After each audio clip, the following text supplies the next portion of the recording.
Hi everybody, let's begin with some cabbages. And from there we'll go on to We Are a Community. Excuse me, I cut my lip this morning shaving.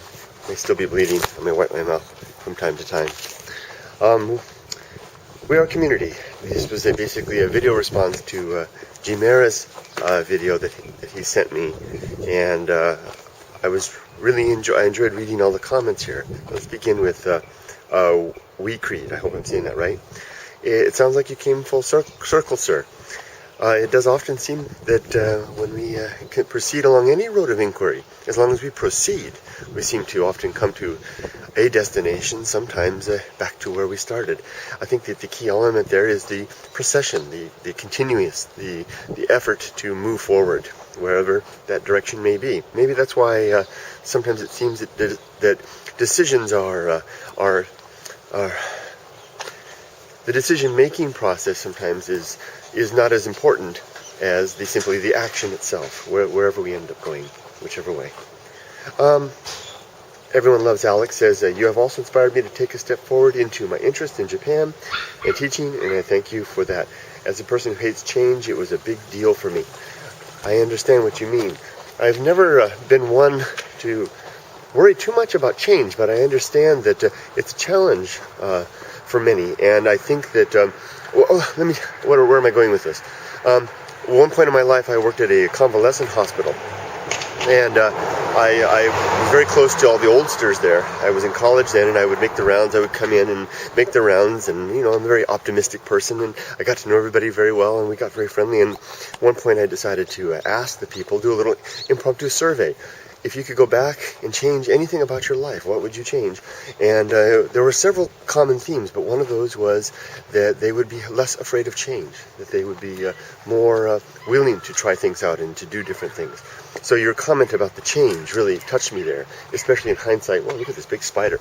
In hindsight of my experience with these oldsters telling me that fearing change was one of the things that they would have done differently in their life. Cinecyclist, I hope I said that right, says, I tell some people that my eyes are only 5 to 6 years old, and this person is, I think, in the same age group as me, he says, because the first time I went to Japan was 2004. What an interesting perspective, that despite your age, your eyes open up when you come to such a different country. And goes on to say that they're going to be in a sci-fi convention in Boston talking about the Japanese ghost story. Good luck with that. I would love to attend that. That sounds fascinating.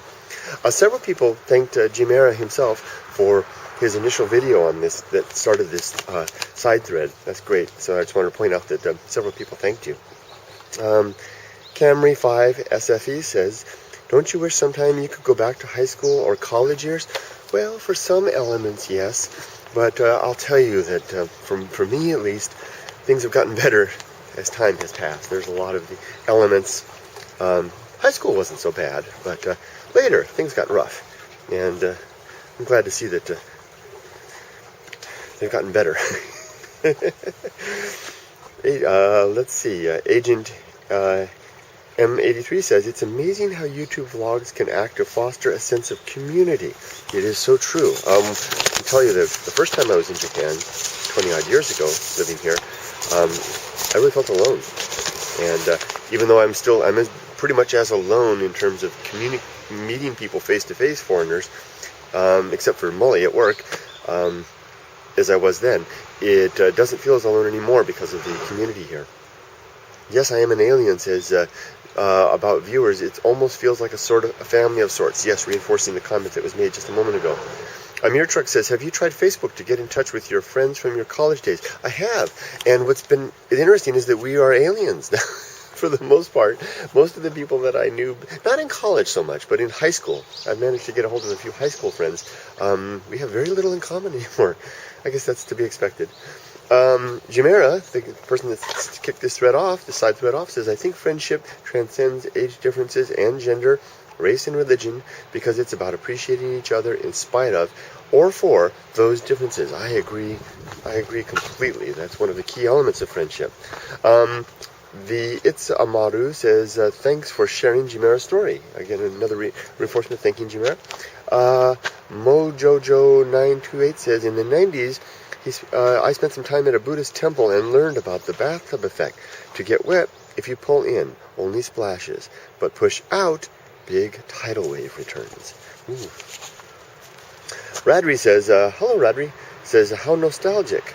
I'd be interested to hear what you would talk about at that time, referring to back at the old time at Denny's and at the Paradise Cafe with Eric and Phelan and others, what we would talk about.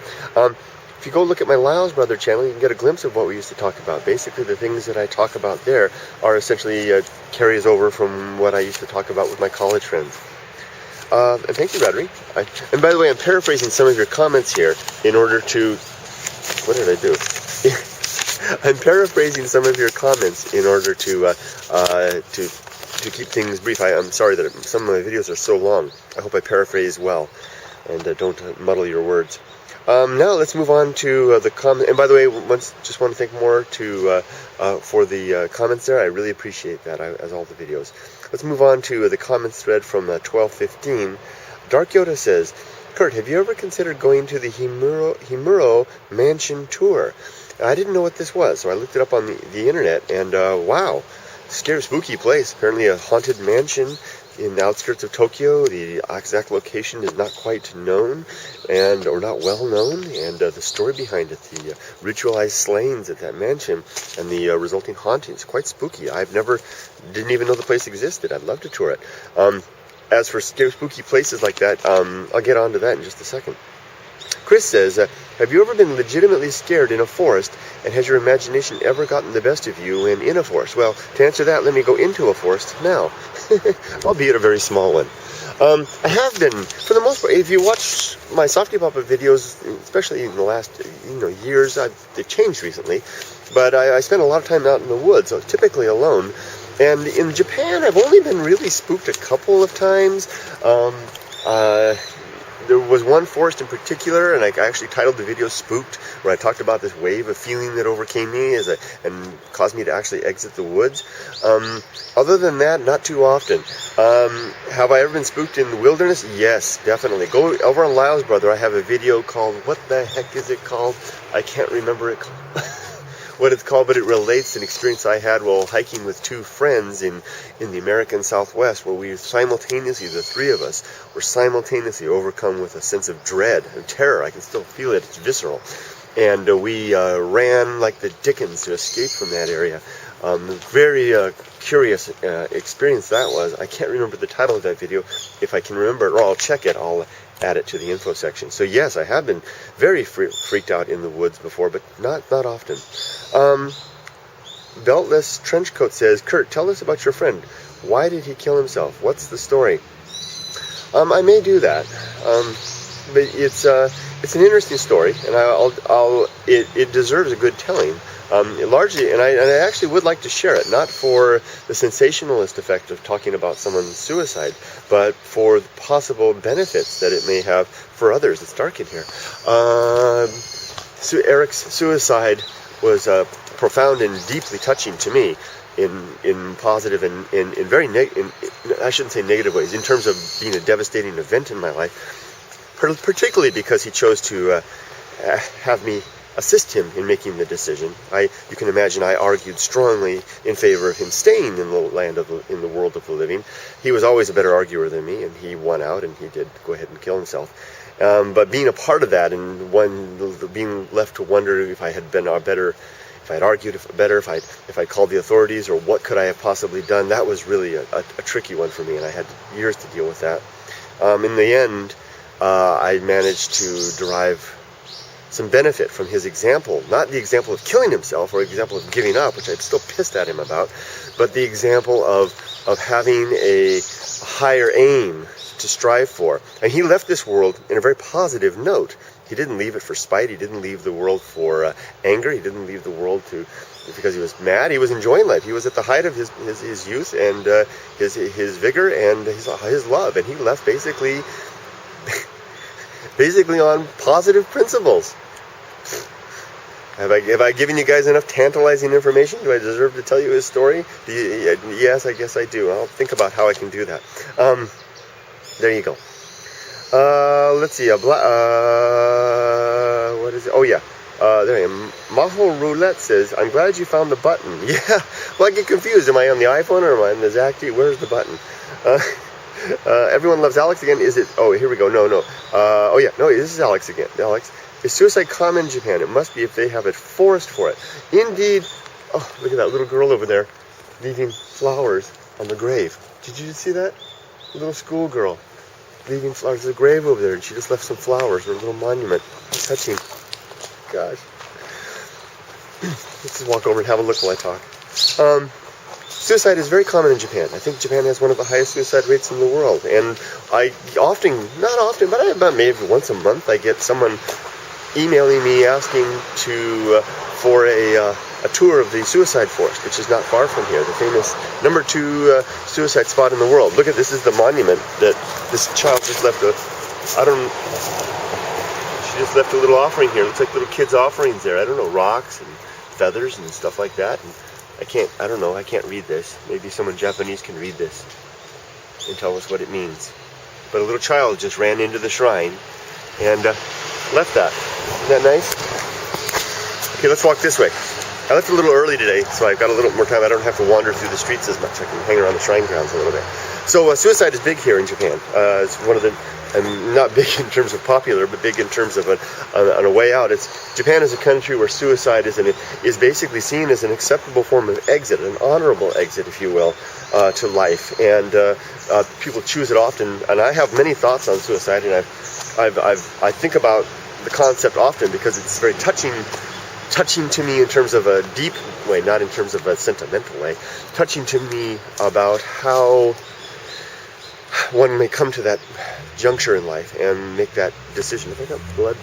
And especially here in Japan, where basically the Japanese live according to a script. And this sounds harsh, but it's true.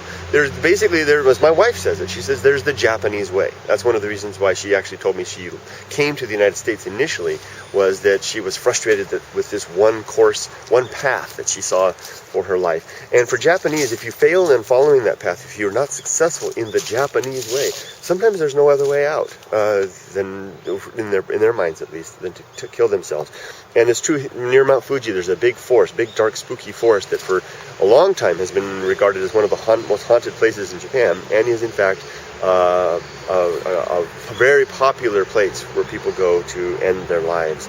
There's another forest not far from here, up that way, that is, I don't think it's officially a suicide forest. I know there are at least 3 suicides in that forest, and it's kind of a mini suicide forest. I hate inflammatory comments like that. I wish I could take that back. It's a place where people go. It's a sad place. And how do I proceed? It's a tough topic. I may address this. I may try to address this better than I've done so far. Thank you, Black Cat 2005. I'm not at all upset by your comment. It's just an upsetting and difficult topic for me to think about. But I want to. It's important. Okay. Sestual. Am I saying that right? Sestual. I don't know. Sorry. Hey Kurt, have you ever been to Hokkaido? No, I sure wish I could. I hear they got great ramen. I love ramen. Unsolved Mysteries 12 says, do you know what I would play at my funeral? This is referring to Shimomura Sensei's Mario Brothers on saxophone. He says, Unsolved Mystery says, happy birthday, just for the irony. My dad used to have this song. He'd sing this happy birthday. No, happy birthday. I can't do it right. He was such a funny guy. This moleful every happy birthday party we go to, he'd sing this happy birthday to you. I'm doing a terrible job. Anyway, back on track. Unsolved Mysteries 12 continues, a mind is like a parachute. If it doesn't open, your F-U-C-K-E-D. Yeah, I guess you are. Soulfree 220. Hey, Kurt, what you said about how you went out on a hike to take time out to and remember a past friend, I thought that was very honorable to your friend's memory. I hike. Sometimes my hikes have themes to them. Sometimes I hike and I think about my dad, Grizzly. I made a video, I think on Lyle's brother, called Don't Blow Any Dogs, and where I was hiking, actually I was running that day, and thinking about my dad and thinking about Eric. Sometimes it's good to have a little theme to the hike, so to speak,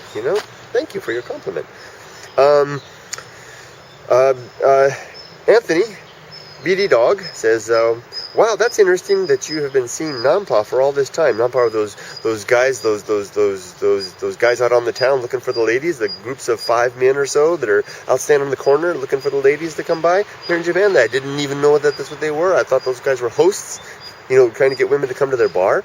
He says, I would like to see a video about that. I would also like to hear you talk about your thoughts on suicide. Another interest in the thoughts on suicide. I may just have to do something on that. B-Dog goes on to say in another comment, I forgot to add, Kurt, you made an earlier video about getting a haircut being the reason for Shimamura Sensei getting many subscribers with no videos on his channel. Yeah, we were joking about that. And now that you got a haircut, has your number of subscribers risen here on Softypapa? I think it has gone up. Yeah, I think it has. Get a cut again. Oh, well, I'm losing my hair, so maybe that'll really help. Doug T-Bone says, television broadcast? Question. Well, I do every Wednesday morning, I do a little television broadcast at the school. I better walk again. At the school where I work, basically a morning English television show. It's a lot of fun and a challenge for me. And it's nothing big. It's just, just in the school. This is a long one. Torchic 19121122121. I love that. It says, hey Softypapa, can you make more videos of you in the mountains and finding more animals? And we're going to finish with that one. Yes, indeed, I feel the same nostalgia for the hills out there in the mountains. It seems like it's been forever since I've been out there. And it hasn't been, what do I have a pair of socks in my, I've got socks in my pocket. Where do these go? I'll go ask this guy. That's what I do. I explore the world, the wilderness in the world. That's my modus operandi in life. And I'll ask this guy, why isn't Softypapa out in the woods more? Can you give me an answer? Why? He's stony with he's blank. He's just a stony, expressionless face. I don't know. It's just because I haven't had time. That's all. I've been busy. But I'm going to be making some more time. And I'll be out in the woods again. And I'll be making more videos. More exploring and having fun out there and sharing with you guys. And with that, I'm going to sign off for now. 17 minutes. You know what? I'm going to stop apologizing for the length of the videos. Hey, you guys know how to click the stop button. You can still stop when you're ready to stop, right? You'll watch as much as you watch. And I'll just talk as much as I'll talk. And now I got to work as much as I work. Have a great day, guys. Bye-bye. And gals. See you later. Carefully down the steps. See, I'm being careful.